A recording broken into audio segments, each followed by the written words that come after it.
Well, hello everybody. Welcome back to Neighborly Homestead. My name's Tim. If you're new here, happy hot and humid Sunday to you. This weather is brutal, but we've been a little bit busy lately and haven't really had a chance to make a whole lot for videos and get a whole lot done around the wood yard. Did do a little project here recently with Ian that I'm going to show you here in a minute. First thing I want to show you is we had a little mishap yesterday. I don't know if you recall in a couple videos back. I'll put the link up top here somewhere right now. We did some land clearing with some, taking trees out with an excavator and all that. So I've been working on that project a little bit here and there. I haven't had a ton of time to devote to it. It's only been like a half an hour here, hour there, after work, that sort of thing. But I haven't worked on it. Worked on it yesterday for a while, but other than that, it's been about a week and a half since I did anything. So the little mishap we had, I will turn the camera around here and show you what we got.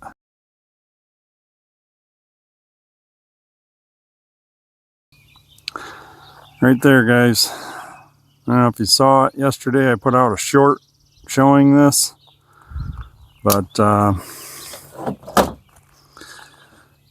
Acu CS501P. I don't know if you can really get a good angle on it. That's how it sits. It doesn't sit flat. Recoil's crushed. Flywheel's got fins broken off of it. Handle's obviously bent. The muffler started to crush. It is not in real great shape, so I don't know what really is good on it. There might be some good parts, carb, and I don't know, not a whole lot. So what happened was I was taking some trees down with the excavator, and I had to do some topping and limbing and stuff on some of them dead pines. And I got done with that, and I went and set the saw down over by a dirt pile where my grapple was sitting, and I switched from the rock bucket to the grapple. And I thought, well, I won't back into this pile over here. So I jumped in the skid steer, put the grapple on. I was resituating my burn pile, and I went to back up, and all of a sudden I felt the skid steer kind of go up onto something and, kind of bounce. And I'm like, what in the world was that? I thought I had a rock or something that I didn't see. And I pulled ahead a couple feet and looked out the corner of the back window or the side window, and I saw the saw, and I was just, yeah, kind of made a good day into a bad day. But I'm just happy that it was only a piece of equipment or a tool. It definitely could have been a lot worse. I'm glad somebody wasn't standing behind me, because skid steers aren't the easiest thing to see behind you. And just glad nobody got hurt. It's just a saw. It can be replaced. So rest in peace, Acu 501. So let me show you what else we're going to do today. I'll show you the project that we did here a little bit ago. All right, so there it is. There's a little project that Ian and I completed here. It's been on the list for quite a while, probably since last fall, end of last summer. But yeah, we made a firewood bagger. So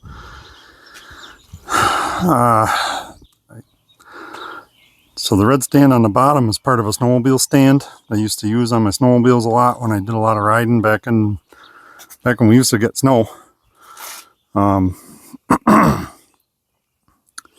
So the shiny rod just slips down into it. I'll take it apart here and show it to you. And then the top, the bucket's hanging up there. That all comes off, just slips out of the stand. And I'll show you why I did that. Let me set this up. All right, so you can see this thing swivels all the way around. It is a little bit tricky when you're bagging, when it's, it doesn't move too bad, but you just sometimes you gotta stand on the stand depending on where it is. Put your weight on it so it doesn't flip over, but it's pretty sturdy for the most part. Another shop that we work with at our shop, back and forth a little bit, I had them roll this piece of plate for me, and It's just overlapped here and then tack welded down the sides. And then all the rest of the steel was just stuff we had laying around. And just got a nylock nut with a bolt, some washers there, and you can kind of set the tension on it. It needs to be snugged up every once in a while. But it works pretty good. So the reason I made this so it slips apart. See? It just comes out right like that.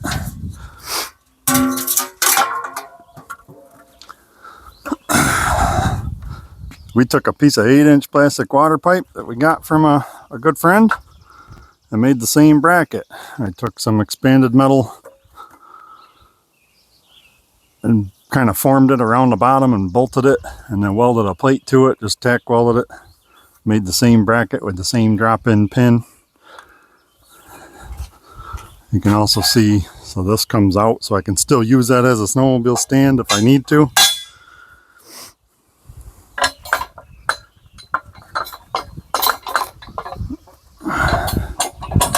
So that just slips right in there like that. We've got a small bagging station for doing kindling.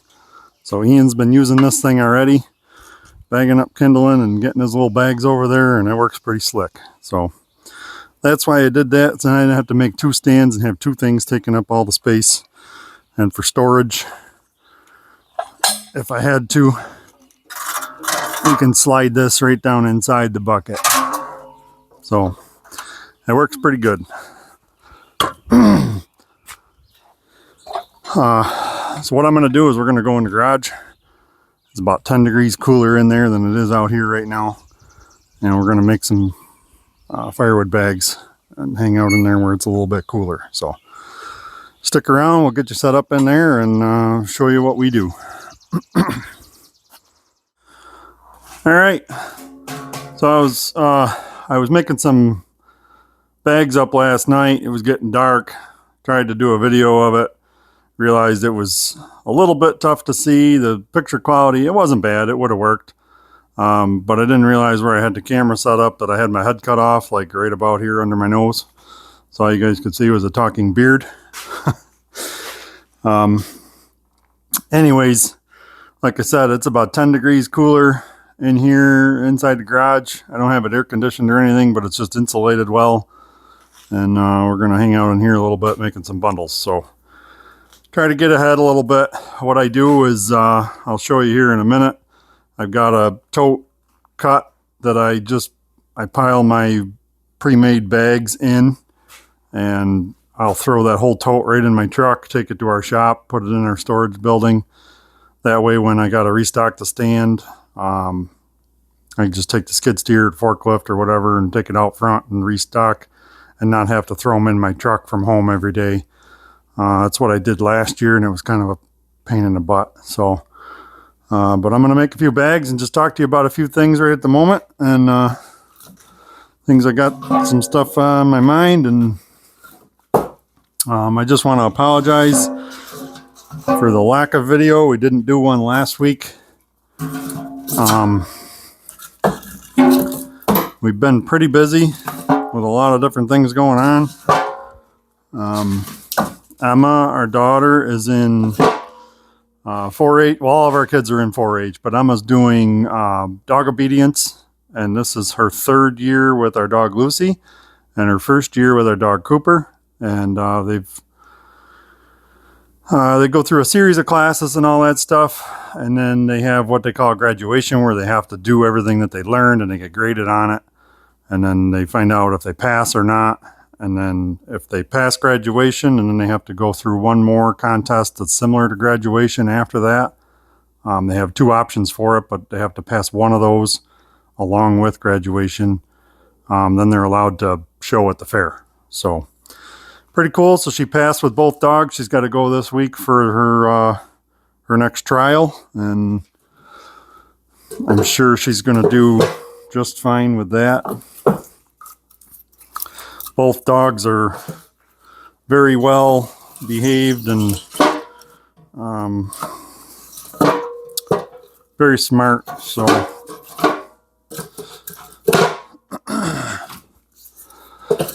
we had that this week. We also went to a Maple Confections class, which was kind of cool. It was put on by our cooperative extension, and it was held at a pretty big maple producer that's near to us, or near us. Hosted the event.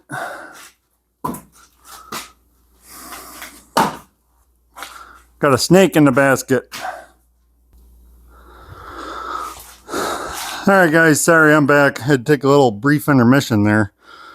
I don't know if you saw me or heard me say anything, but picking through the basket here of wood, found a snake coiled up in there, and I'm not real fond of snakes, but I ended up taking the basket back outside with the tractor and shuffled up the whole pile to get him out, because the last thing I wanted was to have him in my garage. So anyways, I'm not really sure where I left off, other than I think I was talking about the dog obedience and 4-H. And so that's had us a little bit busy. And then we went to the Maple Confections class, learned how to make maple candy, which I have experimented with a little bit. I kind of knew how, just this was more on a large scale level, but we got to pick the brains of some people that have been in the industry for their entire lives, and they're nothing but a wealth of knowledge. So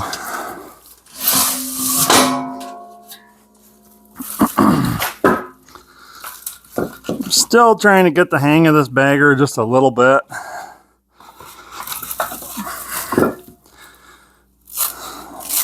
It is faster for me than the old way that I used to do it, because I used to use see if it's in here. It is.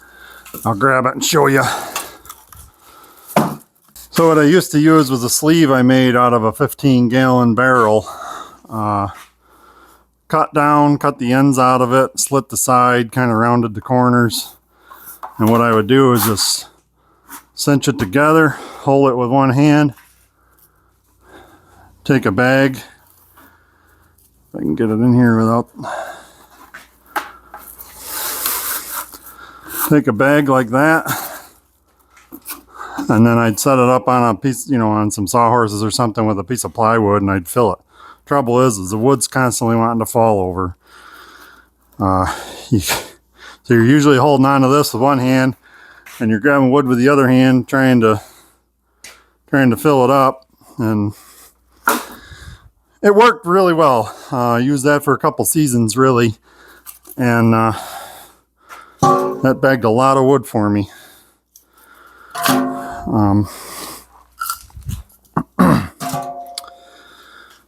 But yeah, and I know this isn't no Wolf Ridge bagger or anything like that. Nothing against theirs. I just have a hard time spending that kind of money for something that I know I could make at a fraction of the cost, or have a fraction of the cost into it. Anyways, not knocking their equipment, it's just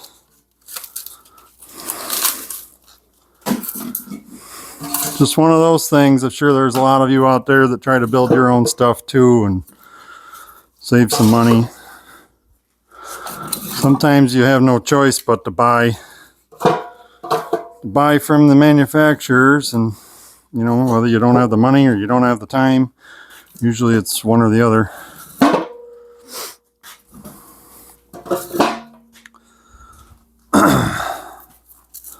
But the roadside stands have been keeping us busy too. The school I think is just letting out here, and things should start picking up a bit more than they have.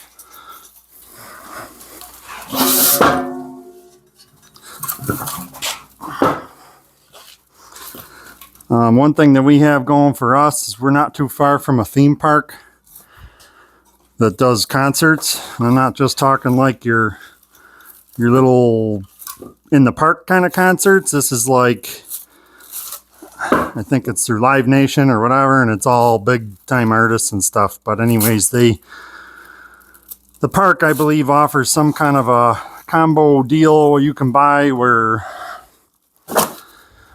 You know, you buy your tickets to the concert and you might get reduced admission to the park to ride the rides and then the campground. So people buy wood when they come to town for concerts. Because we seem to do pretty well at the stands on nights that there's events. So, kind of nice. It's not nice having the crowds of people in town, but it sells wood. So what I'm bagging here is mostly a mix of maple and ash.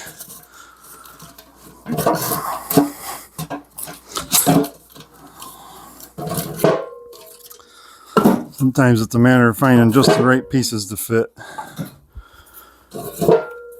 I never liked puzzles.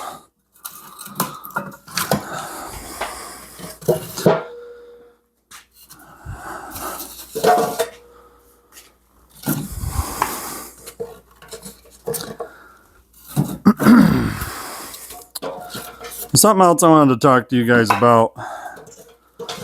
So our one roadside stand, let me get this bag out.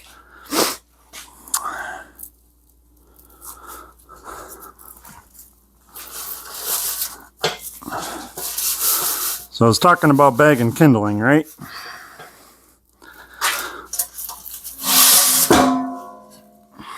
Man, it is just so humid, so muggy. I can even feel it in here. It definitely is the air that you wear.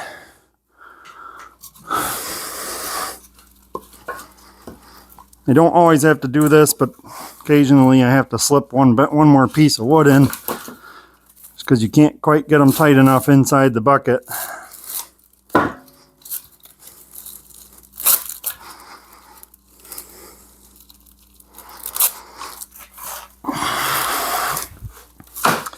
All right. So what I wanted to talk to you about was kindling. These are Ian's bags of kindling. Bring this up close. You can see the pieces he's got in there. It's nice. It's a mix. You know, some maple, some ash, cherry, whatnot. Some of it's slash and scraps from the box wedge and off the splitter, 4-way, 6-way, whatever. I'll post the thing up on his birthday. He wanted to split kindling, so we were making kindling out of basswood. So we mixed some of that in with it. So there's a bunch of different size pieces. These are the bags we're using. We buy them from Northern Woodsman, same as the Firewood bags. As others have said, don't leave them in the sun. You need to keep them in the shade, keep your stock rotated, because they will bleach out and deteriorate. But anyways, so the 1 cubic foot Firewood bags, these, I believe the measurements are 21 inches by 25 inches. We were buying the kindling bags that were labeled. They had the big white band going across the middle of the bag. It says kindling, got some pictures like a camper and a fire, whatever. So we couldn't get those. We had 12 left from last season. We sold those right away early in the first 2 weeks. I think we had the stands out this year. Kept reaching out to them, wanting to know when they were going to be available, and it was a couple months. So we settled for these ones. Same color, purple, but these are 15 inches by 25, where I think the labeled ones were 18 by 25. The 18-inch ones are 3/4 cubic foot. So I don't know what size these are. If these are a 1/2 cubic foot, I haven't done the math on it. They were a little bit cheaper. So we sell our kindling bags for $5 a bag. You know, in my mind, kindling, it takes a lot of work to make, just like firewood, but it's just more pieces. So I said, well, let's just keep the price the same. You're just going to make more money on what you're selling. And, you know, maybe it's actually kind of fair for what you're selling, what you're giving them. But what we noticed last year was we had a repeat customer that would come. We'd typically put like 4 or 6 bags in the stand. And we noticed we had a person coming and buying like 4 bags of kindling at a time, you know, because there'd be a $20 bill in the money box. There'd be 4 bags of kindling gone. That's the only thing they would buy. Thought that's kind of odd. So I don't know, maybe they've got a pizza oven or a little stove or something. I don't know. But kept coming back. A few times they brought some bags back to us, which was kind of nice. So this year, pretty sure they bought the first 12 bags we had out. Then we started with the small bags. They came and took 4 bags of kindling and paid for 2. Another instance, they took 2 and paid for 1. A couple different times that's happened.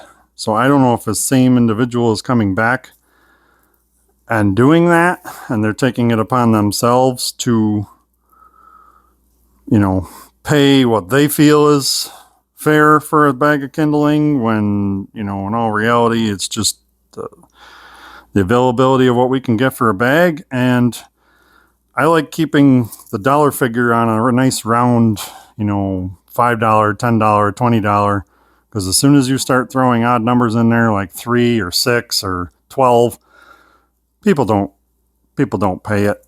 You know, you put $12 on a stack of wood, people pay 10 and take the whole thing.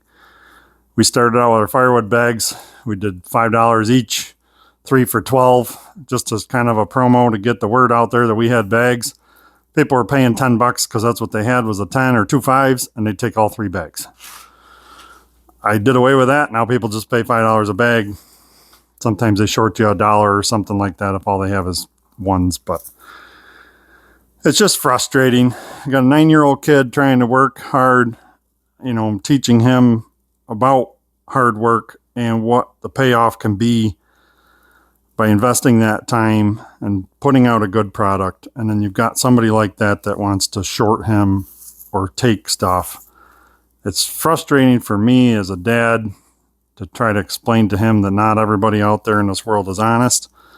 It's frustrating for him because he just doesn't understand it.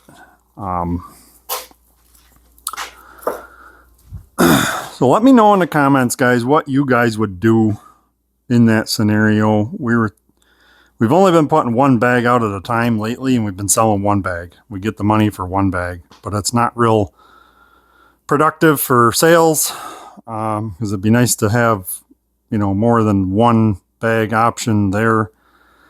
And then we also thought about typing up some sort of sign just saying that, you know, our kindling sales are going to be on hold for the time being due to theft. You know, not really sure how to word it. I know what I want to say, but, you know, also want to, you know, thinking about putting something on there as far as like, just so you know, you're stealing from a 9-year-old kid trying to save up money.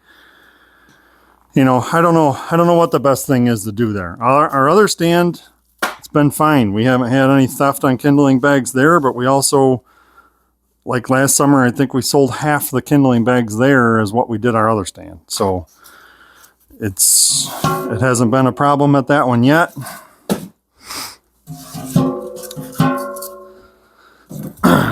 But like I said, let me know what you guys would do to you know, try to remedy that problem, or what, you know, I'm just not really sure what to do or what to say. And to go along with that, we hardly ever, very seldom do we see a customer at our stands. Once in a while I do at the shop, mainly because I'm there so much and I check on it frequently. I'm also not one to leave the money in the box. As soon as I notice something's gone, I go out and check and make sure I get the money out of there. We had an instance last year at our shop. We had some idiot come along and, you know, cut the lock off the box. And I bought the tough master ones that are almost impossible to cut with bolt cutters. You can cut them with bolt cutters, but you wreck the bolt cutters in doing so. And I walked up to the stand and saw the door wide open and the lock laying on the ground. And but the thing of it is, there was money in the box. And the cool part was some people came to the stand, best I could figure. People came to the stand after the Johan cut the lock off, and they still put the money in the box when they knowingly could have just left and, you know, took the wood. And so there are good people in the world. There are good people out there that, you know, believe in the honor system, and they're gonna do what they need to do to, you know, pay what's owed, which is nice, you know. But best I could figure when that happened, we lost about $35 out of the money box just because based on what was missing and what was paid for. So, but it is a little frustrating, and it is the honor method, and it's, you know, it is what it is. There's only so much you can do. You can't police it. Cameras only do so much, and I've heard stories. I've never had this happen to me, but I've heard stories that the authorities really won't do anything over pocket change.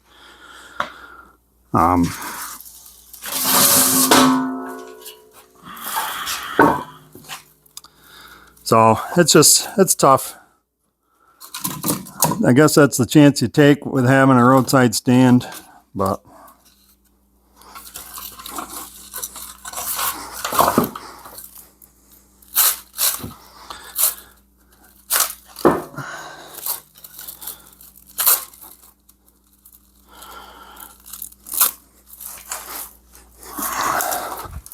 oh, guys, there's the tote. I did not do all those bags while we were talking. I only did a handful of them here on the end. But let me know what you think of the bagger. And got a little bit more to do out of this basket. Going to try to get that done here on this Sunday afternoon. But hey, I just want to say thank you for watching. Our numbers are growing. They're growing kind of slow. I think it's part of it's the lack of content coming out. We're going to try to do a little better with that. We're going to try to get some more videos made. But let me know in the comments what you think of the bagger. Let me know what you would do, you know, if you had a firewood stand and you had theft like that going on, how you would handle it. And I guess if you don't have anything to say about either of those, let me know what you want to see. What kind of videos do you want to see? I don't want to just keep putting out wood splitting videos, but based on the views, that's what you guys want to watch. So I'm going to kind of run with that until I hear other options or, you know, thoughts of what you guys want. So, and I know it's not up to you guys. We can do whatever we want, but I want to put that option out there. If there's something you guys want to see, is there a topic you want to hear about? Is there different angles? You know, I don't know. Let me know. And like I said, appreciate you guys watching. And we will catch you guys on the next one. Stay cool. Alright guys, thought I'd show you real quick. There's my sticker cabinet that I've made these YouTube channel stickers into magnets. I've got a couple new ones that are going to go up on here. We're going to add them. So I made magnets out of the stickers. First one up is Lake Ontario Firewood. Mike. Check out his channel. He's just kind of getting going. So subscribe to him. Help him get his channel growing and give him some support. We're going to get him stuck up here somewhere. And Mike, that was a very challenging sticker to cut out, man. You and Russ with the Willie Zackley stickers, them were tough. And the Make Firewood Great Again one was a tough one too. Next up, we got Craig's Cords of Coals. We can get rid of the duct tape sticker or the painter's tape sticker now, and he's got a legit sticker. So we're going to get Craig up there on the board, check him out too. Got a Wolf Ridge splitter, and does pretty good with that. And next one up here, we got Derek. The Derek stuff. Derek's got a lot of cool stuff on his channel. Some neat splitters. He makes a lot of neat stuff, does forging. We'll stop over and check out Derek's channel, let him know that we sent you. And last but not least for today, we've got American Country 716. Go and check out Ed's channel. He does a lot of different farming videos and firewood, and he's got a cool partnership with Woodcutters Headquarters. So we'll get him stuck up here too. And nice addition to the board here, so, or the cabinet. So I will post links to all 4 of these channels in the description down below. It's a little easier when there's not so many of them. And but any of these guys, go tell them that you saw them on our Neighborly Homesteads sticker cabinet. Some cool stickers up there.